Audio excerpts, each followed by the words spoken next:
Hello, everybody, and welcome to the February 15th, 19th edition of the Ephrom Josine Show. I'm your host, Ephrom Josine.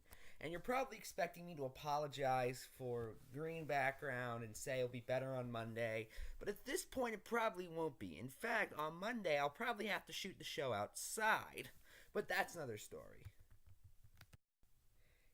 Anyway, so just after Representative Omar was accused of being an anti Semite for having the crime of criticizing Israel, now we're apparently going even worse, as the Honorable Representative Ro Khanna, who, may I remind you, is the parent of Indian immigrants, is apparently a white nationalist now.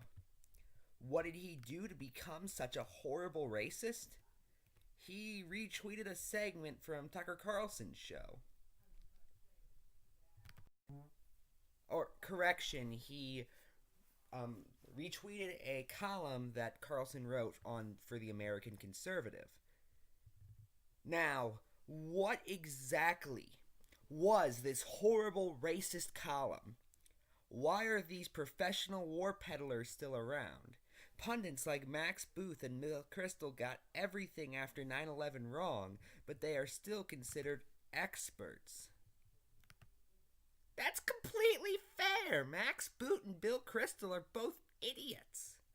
Bill Kristol's the man who said that we'd be in and out of Iraq within 6 months. And for that matter, assumed Donald wouldn't win the 2016 election and that Hillary Clinton would get the nominee in 2008. He's been wrong on everything. Bill Kristol is the person who you always pick the opposite. Here's how you win the lottery. Get Bill Kristol a lottery ticket and pick the exact opposite numbers. I'm not very familiar with Max Boot, though, so I'll ignore him. But what was the horrible racist thing Ro Khanna tweeted alongside it? It's at Tucker Carlson offers a devastating critique of interventionism and shows how much a foreign policy establishment has failed the American people. There is an emerging left-right coalition of common sense for a foreign policy restraint. So wait, that's bipartisanship, which I thought the mainstream media loved. But now Ro Khanna is showing bipartisanship against war. And that's bad. In all other cases, if it's deregulating Wall Street, if it's anything the right supports, then bipartisanship is great. If it's anything the left supports, it's evil and awful, and the Democrats and Republicans who take part of that need to be disowned immediately. And in case you're wondering, the Tucker Carlson column that Khanna promoted just documents things that have been said by these people, including by the Weekly Standard, which Bill Kristol owned. I think it's gone now. Thank God. And look, I'm not a fan of Tucker Carlson. I think he's a basic populist at that, and half of it is probably an act. However, if we can get the third biggest cable news host on our side on an issue, and he's actually right on that side and willing to be on that side, we should be celebrating that instead of avoiding it. A new immigration bill has recently been passed almost entirely by Republicans, might I add, in the House of Representatives. Seriously, 2/3 of Republicans voted for it, and this is supposedly the Border Security Act. Now, as I just talked about yesterday, about 75% of the money this bill would spend would be foreign aid to Israel, which last time I checked is nowhere near our border and has nothing to do with security. For us, at least, it has quite a bit to do with Israel. But that's besides the point. And if you point that out, I've already done the joke a bunch this week. However, what is actually in the legislation? Well, it includes several things, most notably giving amnesty to quite a few illegals, as well as basically removing the president's power to declare national emergency over the wall dispute. And of course, almost none of the funding would be going to his wall. Instead, it'd be going in more vague border security. I like this. Most notably because all the ideas it stop would be pretty stupid. The White House is also now refusing to see angel moms because, I don't know. Quite frankly, I think this is all part of a very insidious and downright evil strategy. It goes like this. Blame everyone except yourself for your own actions, and then use it as radical bait to do this. The fact is, Donald doesn't care about immigration. We all know that at this point. He's just trying to get reelected for 2020. What he's doing is he's trying to radicalize his base, making it look like the obstruction is everyone else's fault but his, despite the fact we clearly now know that's nowhere near the case. And for that matter, we know he's actually jabbing himself constantly and hasn't even introduced one legislation to actually fund the wall in the first place. But none of that matters anymore. Because now he's in campaigning mode. And in campaigning mode, you blame everyone but yourself for your own actions. Mistakes were made, asterisks, by everyone but me.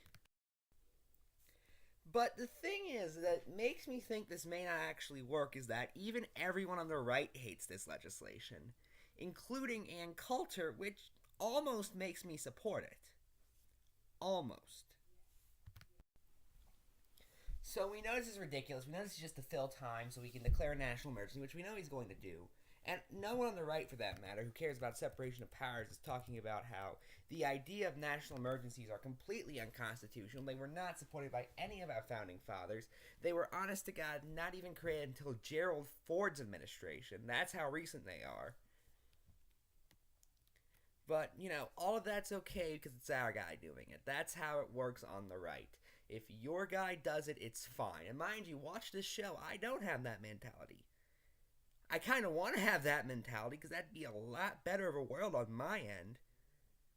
But unfortunately, not every Democrat is perfect.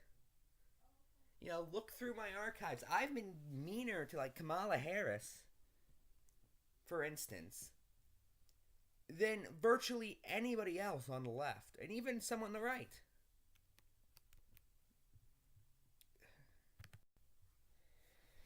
You know, this is from PragerU. Did you know every president since 1976, wonder why they picked that year, has declared at least one hashtag national emergency? Carter, 2, never say what. Reagan, 6, H.W. Bush, 4, Clinton, 17, W. Bush, 12, Obama, 13, Trump, 3, as of 2018. Again, never say on exactly what they declared national emergencies over, but you know, that may give some amount of context. And they don't even, like, link to a video, by the way, about the importance of national... They link to a video about immigration.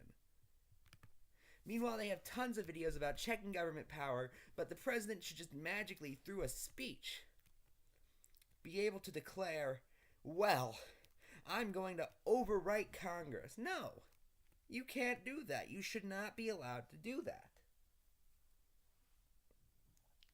I am against national emergencies as a point of principle.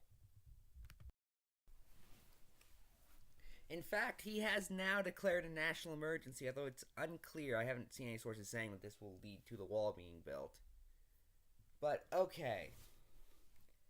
Fine. He used illegitimate power that other presidents have used. I don't care anymore. Can we just end this debate already? And one more thing. Representative Alexandria Ocasio-Cortez was recently had yet another illegitimate scandal on her. My God, this is just getting sad at this point. She's been in office for like 2 months now. And she's already had more scandals than Steve King has had his entire time. This time, she apparently violated congressional ethics laws, which, side note, doesn't make much sense as a term, but that's besides the point. And what did she do exactly? She hired her boyfriend to be a staffer on her campaign. That's the big scandal? So we have candidates that are taking billions upon billions of dollars. We have these candidates that are literally being bought by corporations or basically owe their career to super PACs. And your issue is some woman hired her boyfriend. And I'm sure that single-handedly is why she won the election. Don't worry. These people. I'm Ephrom, and good night.